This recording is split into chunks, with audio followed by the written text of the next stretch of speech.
कार्यक्रम के पिछले भाग में हमने भारतीय शास्त्रीय संगीत के प्रमुख गायन रूपों जैसे ध्रुपद, धमार, ख्याल, ठुमरी एवं टप्पा से संबंधित जानकारी प्राप्त की।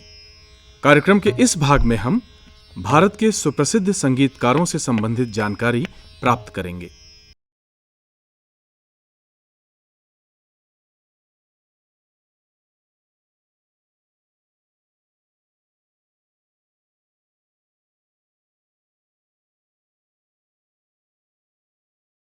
चंडीदास राधा कृष्ण लीला से जुड़े साहित्य के आदि कवि माने जाते हैं। बंगाली वैष्णव समाज में इनकी बड़ी प्रसिद्धि है। चंडीदास को कई अन्य नामों से भी जाना जाता है, जैसे द्विज चंडीदास, दीन चंडीदास आदि। कीर्तन करने वाले लोग इनकी पदावलियां गाया करते थे। सन 1916 तक चंडीदास को लेकर कोई विशेष मतभेद नहीं था। साथ ही यह भी स्पष्ट नहीं था कि चंडीदास नामक व्यक्ति एक हैं अथवा दो, क्योंकि इसके पूर्व ही इनके पदों का आधुनिक संग्रह महाजन पदावली के नाम से जगतबंधु भद्र द्वारा प्रकाशित करवाया जा चुका था। किंतु सन 1916 के बाद बसंत रंजन राय द्वारा संपादित श्री कृष्ण कीर्तन के प्रकाशन के बाद दोनों ग्रंथों की भाषा वर्ण विषय के अंतर से यह ज़्यादा संभावित लगने लगा कि चंडीदास नामक एक से अधिक व्यक्ति थे। चैतन्य देव के पूर्ववर्ती एक चंडीदास थे। चैतन्य चरितामृत में यह वर्णन है कि चैतन्य महाप्रभु चंडीदास एवं जयदेव की रचनाएं सुनते थे। नरहरिदास और वैष्णवदास के पदों में भी इनका उल्लेख होता है।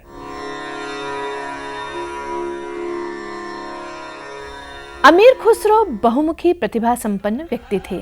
वे एक महान सूफी संत, कवि, फारसी एवं हिंदवी के लेखक, साहित्यकार, निष्ठावान राजनीतिज्ञ, भाषाविद, इतिहासकार, संगीत शास्त्री, संगीतकार, गीतकार, गायक, दार्शनिक एवं वीर योद्धा थे। मात्र 17 वर्ष की आयु में वे उत्कृष्ट कवि के रूप में दिल्ली के साहित्यिक वातावरण में छा गए थे। उनकी इस अद्भुत काव्य प्रतिभा पर गुरु हजरत निजामुद्दीन औलिया को भी फक्र था। अमीर खुसरो दहलवी का जन्म उत्तर प्रदेश के एटा जिले के पटियाली नामक गांव में सन 1254 में हुआ था, ऐसी मान्यता है। खुसरो की मां को लेकर भ्रम की स्थिति बनी रही। कुछ विद्वानों का मत है कि बलबन के युद्ध मंत्री इमादुल मुल्क की वे लड़की थी, और कुछ विद्वान उन्हें बलबन के ही युद्ध मंत्री रावत अर्ज की पुत्री बताते हैं। खुसरो के ननिहाल में गाने बजाने और संगीत का माहौल था। संगीत के क्षेत्र में खुसरो का योगदान अविस्मरणीय है। सितार, ढोलक और तबला के वे आविष्कारक माने जाते हैं। हिंदुस्तानी संगीत में तराना का आविष्कार भी खुसरो ने ही किया, ऐसा माना जाता है।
खुसरो ने ईरानी और हिंदुस्तानी रागों के मिश्रण से कई रागों की रचना की।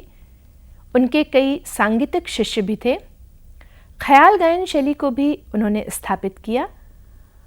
पूर्व प्रचलित कव्वाली और गज़ल गायन को उन्होंने नया अंदाज दिया, ऐसा माना जाता है।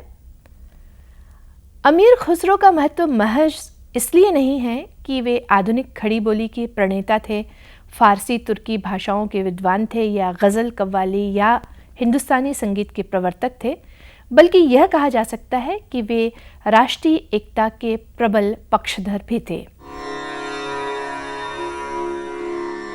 स्वामी हरिदास का जन्म विक्रम संवत 1535 में हुआ था। राधा कृष्ण भक्ति में डूबे स्वामी हरिदास जी में संगीत की अपूर्व प्रतिभा थी।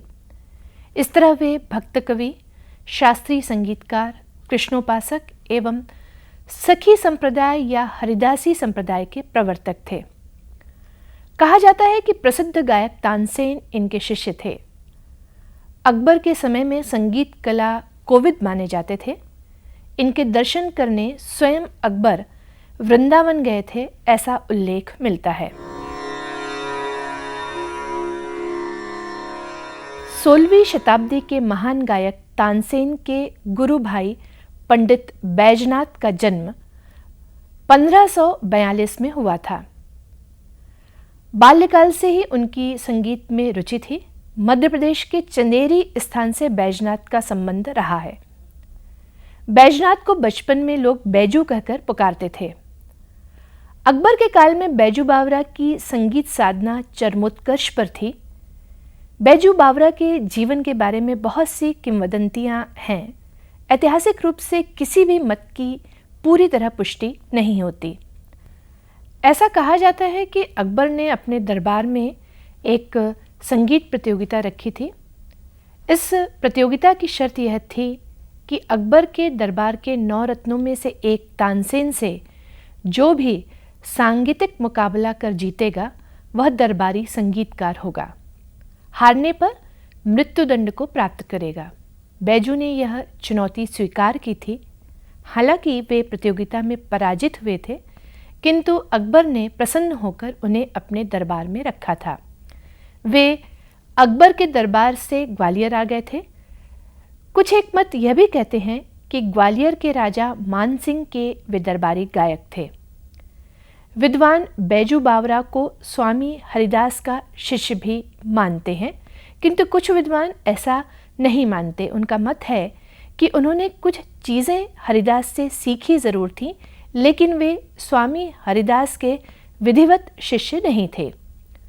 मंगल गुजरी तथा गुजरी तोड़ी आदि रागों की रचना बैजू बावरा ने की थी, ऐसा माना जाता है। तानसेन या मियां तानसेन या रामतनु पांडे सम्राट अकबर के नवरत्नों में से एक महान गायक थे। श्री मकरंद पांडे के यहाँ तानसेन का जन्म प्रसिद्ध फकीर हज़रत मोहम्मद गौस के वरदान स्वरूप हुआ था। सन 1486 में तन्ना उर्फ तनसुख उर्फ त्रिलोचन का जन्म हुआ, जो आगे चलकर तानसेन के नाम से विख्यात हुए। तानसेन की संगीत शिक्षा राजा मान सिंह तोमर के द्वारा ग्वालियर में रचित श्रेष्ठ सांगीतिक वातावरण में हुई। राजा मान सिंह की मृत्यु के बाद विक्रमजीत से ग्वालियर का राज्याधिकार छिन गया। तब तानसेन वृंदावन चले गए और उन्होंने स्वामी हरिदास से संगीत की उच्च शिक्षा प्राप्त की। शेर शाह सूरी के पुत्र दौलत खां एवं रीवा के राजा रामचंद्र के वे दरबारी गायक रहे। बाद में सम्राट अकबर ने उनके गायन की प्रशंसा सुनकर उन्हें दरबार में बुलाया और नवरत्नों में स्थान दिया। तानसेन के 3 ग्रंथों का उल्लेख मिलता है: संगीत सार, रागमाला और श्री गणेश स्तोत्र। ध्रुपद गायकी के वे शीर्ष गायक थे। अबुल फजल ने आईना एक अकबरी में लिखा है कि अकबर ने जब पहली बार तानसेन का गाना सुना तो प्रसन्न होकर उस समय 2 लाख टके पुरस्कार में दिए थे। तानसेन के पुत्रों एवं शिष्यों के द्वारा हिंदुस्तानी संगीत की बड़ी उन्नति हुई। तानसेन ध्रुपद शैली के अतिरिक्त ब्रज की कीर्तन पद्धति एवं ईरानी संगीत की मुकाम पद्धति से भी परिचित थे।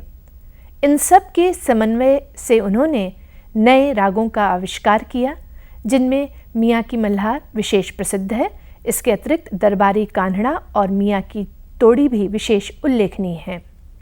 अपने गायन के लिए स्वयं कई ध्रुपदों की रचना उन्होंने की थी। तानसेन की श्रेष्ठ गायकी से जुड़े कई प्रसंग आश्चर्यचकित करने वाले हैं। तंजावुर जिले के तिरुवरूर में सन 1767 को सुसंस्कृत परिवार में पैदा हुए थे त्यागराज। त्यागराज प्रकांड विद्वान, भक्ति मार्गी कवि एवं कर्नाटक संगीत के महान संगीतज्ञ थे। वे बहुमुखी प्रतिभा के धनी थे। त्यागराज के लिए संगीत ईश्वर से साक्षात्कार का मार्ग था। त्यागराज ने मुत्तुस्वामी दीक्षितार एवं श्यामा शास्त्री के साथ कर्नाटक संगीत को नई दिशा दी।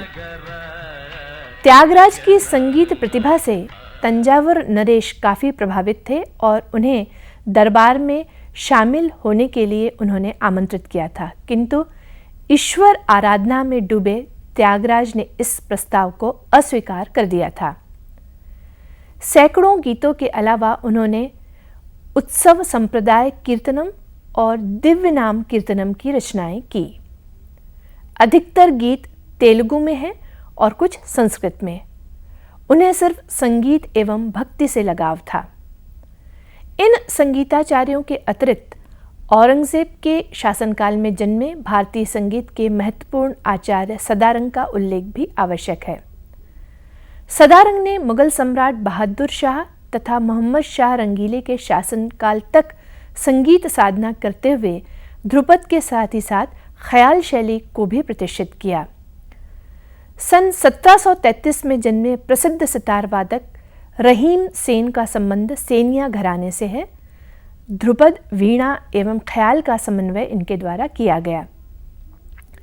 उत्तर भारतीय एवं दक्षिण भारतीय शास्त्रीय संगीत को आज भी श्रेष्ठ संगीतकारों ने न केवल जीवित रखा है, बल्कि देश विदेश में श्रेष्ठ श्रोताओं को आकर्षित कर भारतीय संस्कृति एवं संगीत की प्रसिद्ध और समृद्ध परंपरा से परिचित करवाने का महत्वपूर्ण कार्य भी किया है। वीणा, सितार, इसराज, सरोद, सारंगी, बांसुरी, शहनाई, मृदंग, पखावज, तबला, संतूर आदि ढेरों वाद्यों के वादन द्वारा वादक कलाकार भी शास्त्रीय संगीत का परचम देश विदेश में फहराते रहे हैं।